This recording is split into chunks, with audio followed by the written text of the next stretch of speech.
sayyidina wa nabiyina Muhammad wa ala alihi wa sahbihi ajmain. Hadirin jamaah muslim yang berbahagia, paina insyaallah asuli kitab Syekh Ibnu Athaillah As-Sakandari fi kitabihi Al-Hikam wa nafa'na bihi wa ulumihi fid dharain. Mudah-mudahan kita mengambil manfaat daripada ilmu Syekh Ibnu Athaillah As-Sakandari. Faqala al-mu'allif rahimahullah, al-a'mal suwarun qa'imatun wa arwahuha wujudi sirril ikhlasi fiha.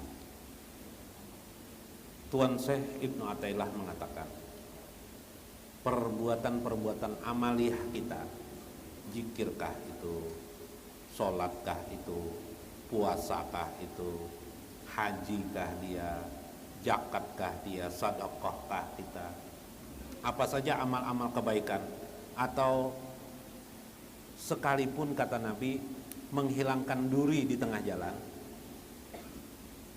atau Anda mengasihi teman Anda sesuatu kebaikan apapun juga, meskipun hanya senyum, atau yang kecil daripada senyum adalah berniat baik kepada saudara Anda, itu namanya amal-amal kebaikan. Semua amal-amal itu qaimatun, berdiri dia memiliki ruh-ruhnya. Dia memiliki ruh. Wujudu sirril ikhlas. Ruh itu bernama rahasia ikhlas. Ruh itu, amal itu memiliki ruh.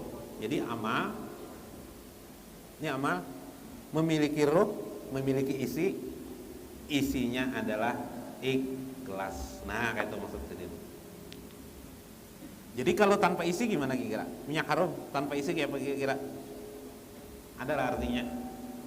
Tidak ada artinya. Sholat tanpa ikhlas adalah artinya? Kosong. Sedekah tanpa ikhlas? Kosong. Siapa nih? Bapak Surya tanpa istri apa yang terjadi? Revisi anak, nah, kosong, nah, revisi anak, tanpa istri, tidak punya, apalagi ya, nah tafsirakannya handphone, nah handphone, tidak ada softwarenya kira-kira kayak Pak, nah siapa yang akan pakai handphone, nah tapi karena kita tidak tahu kadang-kadang, maka perlu tahu ilmu itu kan, karena kita tidak tahu, kadang sholat kita tanpa isi kita tidak tahu, kadang zakat kita tanpa isi tidak tahu, kadang ibadah-ibadah kita, bacaan qiraat Al-Quran kita membaca Al-Quran tanpa isi kita tidak tahu, itu problemnya. Maka apabila tanpa ruh itu menjadi sia-sia. Wapiha wal ikhlas yaktalifu biktilafin nasi fa ikhlas al ibad salamatu a'malihim minar riya'il jali wal khafi. Ketahuilah kata Syekh Ibnu Athaillah, ikhlas itu pada dasarnya adalah bisa dipahami. Jadi ruh amal itu pada dasarnya adalah ruh amal. Ikhlas atau ruh amal itu pada dasarnya, kita bicara ruh amal ya. Ruh amal itu pada dasarnya kata beliau, yang disebut ruh yang ikhlas, yaitu ruh yang akan diterima oleh Allah amal-amal pian, ialah tidak terjebak atau ternodai oleh minariyai al-jali wal khafi. Tidak terjebak atau tidak ternodai oleh riya, baik yang jali, yang nampak maupun tidak tampak. Jadi berarti ibadah yang diterima oleh Allah itu ialah bila tidak ada riya. Gitu kan simpulannya, ialah. Kenapa tidak ada riya? Karena orang tidak ada riya itu ikhlas namanya. Oh, itu ikhlas. Ikhlas itu ialah ibadah tanpa riya. Riya itu ada dua. Ada riya jali, ada riya khafi. Jali itu artinya jelas, khafi itu artinya tersembunyi. Riya yang jali, contoh riya yang jali adalah ingin dipuji oleh orang lain, itu riya. Jadi beramal sholat, ucapan mulutnya lillahi ta'ala, tapi jadi yang dilihat Allah bukan ucapannya sebenarnya.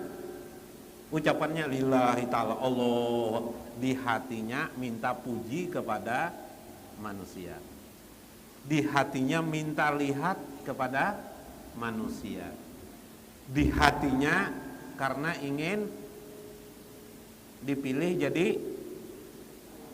terserah biar lah. Ya Allah. Nah, karena itu Allah Subhanahu wa taala menetapkan kalimat la ilaha illallah, tidak ada Tuhan, menggunakan kecuali Allah. Kenapa jadi menggunakan kecuali? Supaya tidak ada lagi pengertian Tuhan selain dari Allah.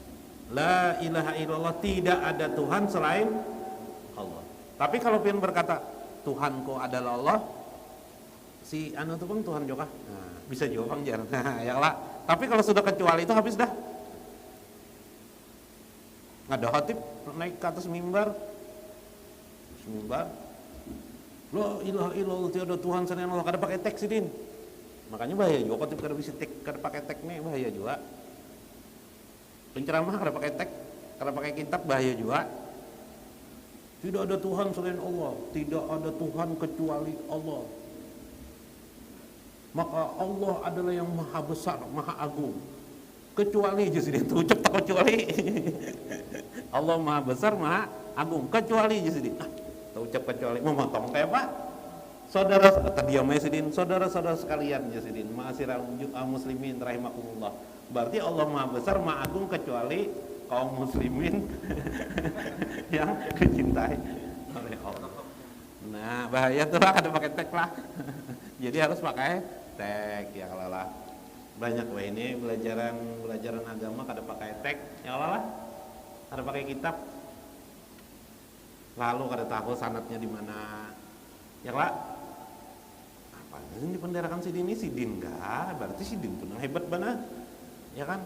Kita ini kadang-kadang hebatnya, karena kita kadang-kadang hebatnya, termasuk kita meskipun guru agama tidak ada yang hebatnya, pasti salah, pasti masalah. Karena itu kalau pakai tag kembali. Istilah siapa yang di TV yang ramai itu? Kembali ke laptop, ya siapa tuh? Oh, tukul. Nah, kembali ke laptop. Nah, nyaman enggak? Nah. Ini kelas menurut Ibnu Athaillah As-Sakandari. Kayaknya apa jar? Ulun jar mendengar ini kayak kelas itu sebagai terserah. Ini menurut saya Ibnu Athaillah As-Sakandari. Kayak itu belajar tuh ada kepastian. Di mana guru kitabnya? Di kitab Al-Hikam. Nah, nyaman gelak. Ria dulu Ria. Tadi tuh minta puji, minta apa lagi tuh? Intinya minta ro'a anas, minta dilihat oleh manusia. Kalau digabung bang guru kayak apa jar? Minta lihat Allah ya juga, minta lihat manusia ya juga. Kayak apa? Batal. Kenapa batal juga? Ria juga namanya. Kenapa ria juga? Karena mensarikahkan Allah dengan sesuatu yang lain dalam tujuan ibadah. Tujuan ibadah tidak boleh disarikahkan, tidak boleh juga ditempel-tempel kecuali kepada Allah. Ria sudah terpaham dah kita. Itu namanya ria jali. Ria nang jelas. Ria yang kedua namanya ria khafi. Mana ria khafi? Ria khafi itu adanya terdetik di hati manusia sebelum dilihat manusia. Namanya sum'ah. Sum'ah. Jangan dikecualikan lagi itulah. Ada orang pakai anaknya anak merantau, jangan pakai kecuali itu lah. Nak menasihati kamu nak aja, napa bah aja. Ini nasihat nak aja. Napa bah nasihat dan ikam lah, jar nang kuitan nih. Jangan kada sembahyang, jangan meninggalkan sembahyang, kecuali, kecuali kada ingat gitu deh. Oh, satu lah bah, satu, dua aja sih. Jangan mengganggu anak bini orang lah. Nah, jangan mengganggu bini orang. Kecuali kecuali ulang mendakan, jangan pakai kecuali lah. Kecuali suka sama suka aja. Iya kacau nih kecuali. Mabah nih Jar. 3 apa nggak apa-apa aja? 3 di sini. Apa yuk 3 aja. Jangan mencurilah. Jangan menyuntan, mencurilah. Kecuali kepelipitan. Iya kepelipitannya jangan kayak itulah. Dah cukup aja 3 tuh aja sih Din. Ada sebutin lagi bahaya Jar anak-anak. Kenapa pulang Jar? Jangan minum minuman keras ya anak nih. Kecuali dibayarkan orangnya. Anak menyambung nih kacau. Jangan kayak itulah. Nah, ini kan ada kecualinya nah. Yang namanya sirik jali itu adalah minta adanya harapan minta lihat oleh manusia. Minta lihat manusia. Pokoknya apakah minta lihat manusia tuh? Pokoknya betampai aja orang Banjar tuh, bahasa Banjar tuh. Sirik jali itu jelas tuh siriknya tuh. Cuma jelas. Yang kedua, sirik kofi. Sirik kofi itu apa? Sirik yang tersembunyi.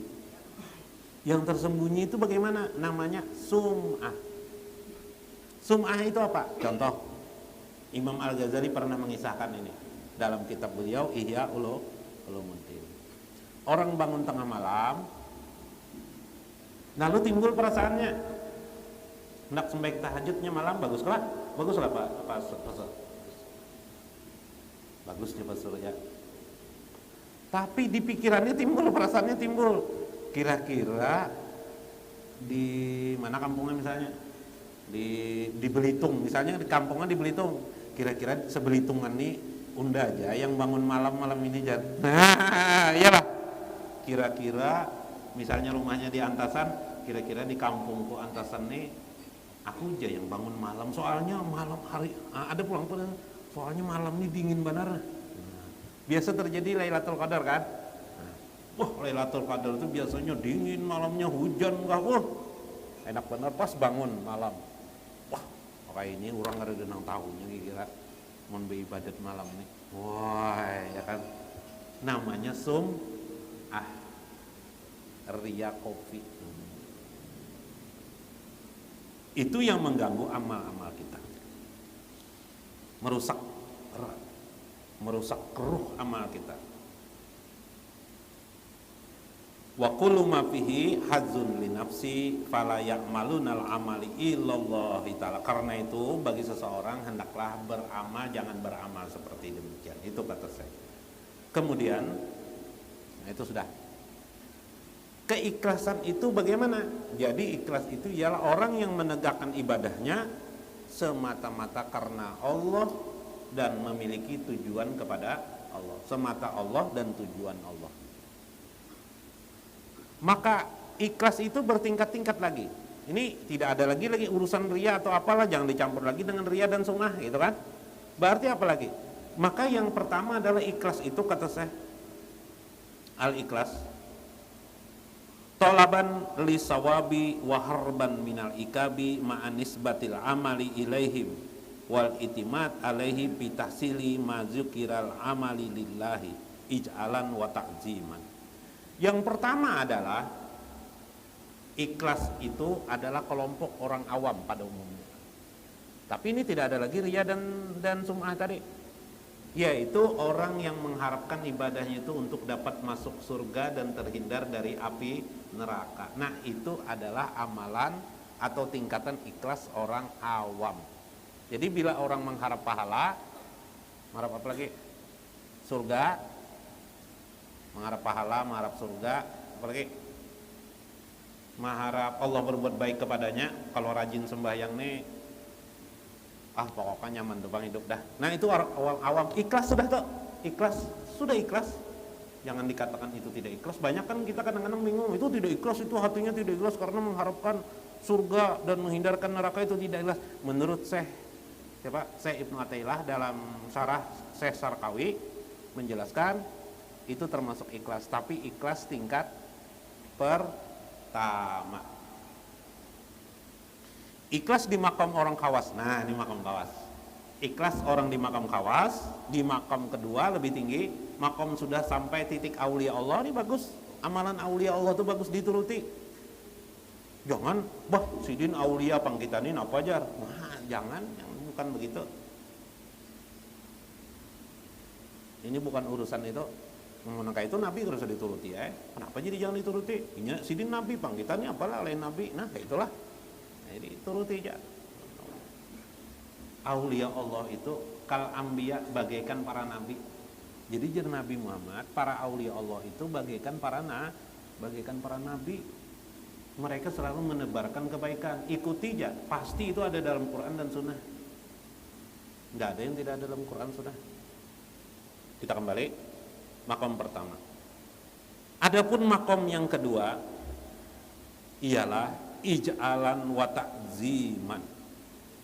Mereka berpegang teguh atas amal mereka beramal itu, menegakkan ibadah itu, ruh mereka semata-mata bukan mengharap surga, bukan terhindar dari neraka, tapi adalah ijlalan wa ta'ziman, mengagungkan kebesaran keagungan Allah Subhanahu wa taala semata-mata. Nah, tingkat kawas. Jadi kalau bisa kita lakukan ini beribadah, nanti di rumah sholat, kita sholat sunatkah, sholat wajibkah, bersedekahkah, kita berbuat baik kepada orangkah, kita senyumkah kita kepada orang lain. Tapi bini orang tetap bini orang lah, jangan bini seorang. Senyum dengan orang lain, berbuat baik, apa saja yang bisa kita keluarkan dari kebaikan. Nggak usah mencari Quran hadisnya, pokoknya bila berbuat baik itu sudah, agama sudah mengajarkan tuh. Maka semata-mata untuk membesarkan mengagungkan Allah Subhanahu wa taala. Selesai. Urusan surga neraka lain urusan kau, itu urusan Allah. Panitia kada aku nih di akhirat. Ya kan? Maka urusan itu gampang aja itu bagi Allah. Yang penting kita ini apa? Ta'ziman, membesarkan mengagungkan Allah Subhanahu wa taala. Itu aja, harus dipikirkan orang macam-macam. Memikirkan orang tuh ngalih, susah memikirkan orang tuh. Pikiran kita macam-macam nanti terhadap orang. Yalah, kita tidak tahu problematikanya orang lain tuh. Nah, karena berkisah ulang lah. Ini serius lagi menjelaskan. Li'annahu ta'ala, karena Allah Subhanahu wa taala ahlu lidzalika, Allah itu mengetahui siapa saja orang-orang yang mengagung-agungkan dirinya. Siapa saja orang yang membesarkan Allah Subhanahu wa taala, Allah mengetahui di antara hambanya. La liqasdi sawab wala harbin min iqabin, dan dia seorang hamba itu tidak mencari lagi tujuan pahala, tujuan masuk surga, tidak ada lagi. Walidzalika qalat Rabi'atul Adawiyah, seperti perkataan Rabi'atul Adawiyah, ma'abdatuka khaufan min narika wala ta'am fi jannatika. Apa kata Rabi'atul Adawiyah? Wahai Tuhan, aku tidaklah beribadah kepada Engkau karena takut nerakamu, dan bukan mengemis makanan di dalam surgamu, mengharap surgamu. Aku juga tidak takut dengan nerakamu, tapi aku hanya ingin mengagungkan, membesarkan Engkau, wahai Tuhan. Nah, ini makom yang kedua, ya kah?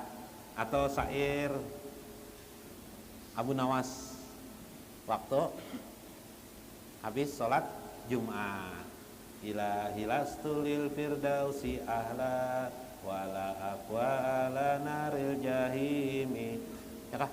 Fahabli taubata waqfir dzunubi, ya kan? Nah, itu bagus. Wahai Tuhan, surga bukanlah suatu tujuan kami, harapan kami. Wala aqwa ala naril jahim, kami juga ya memang tidak mampu. Ya ini bahasa Abu Nawas ya, tidak mampu juga kalau masuk neraka, tapi itu bukan jadi pikiran kami. Yang penting ya Allah, fahabli taubata waqfir dzunubi, Engkau menerima taubat kami. Wah, taubat yang penting diterima. Ampuni aja kami ini, enggak betah lagi. Nah, iyalah, kalau orang diampuni purun lah Tuhan masukkan pian ke dalam surga. Ke dalam neraka dah. Purun lah. Bah, dah harapan yang berdosa aja bisa masih dimasukkan Tuhan ke dalam surga, ya kalah lah. Apalagi yang kada berdosa diampuni Tuhan sudah. Wallahu a'lam bishawab. Mudah-mudahan bermanfaat. Wallahul muwaffiq ila aqwamit thoriq. kesimpulannya tawek lah.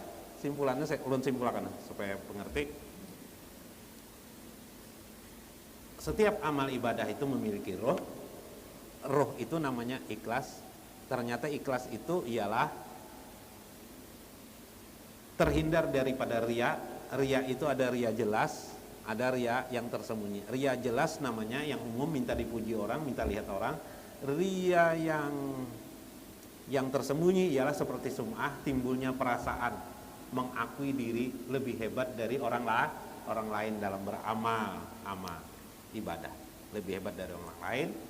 Kemudian ternyata juga ikhlas itu memiliki tingkatan. Tingkat pertama adalah beribadah mengharap surga, itu lillah juga, itu karena Allah juga, mengharap surga, terhindar dari api neraka. Makom yang kedua, nah ini makom yang hebat, sudah makom kawas, awam, kawasul kawas, makom kawas, bahwa ternyata dia tidak mengharapkan surga atau terhindar dari neraka, tapi semata-mata dia ingin mengagungkan, membesarkan Allah Subhanahu wa taala. Nikmatlah orang beribadah seperti demikian. Wallahul muwaffiq ila aqwamit thoriq. Wassalamualaikum warahmatullahi wabarakatuh.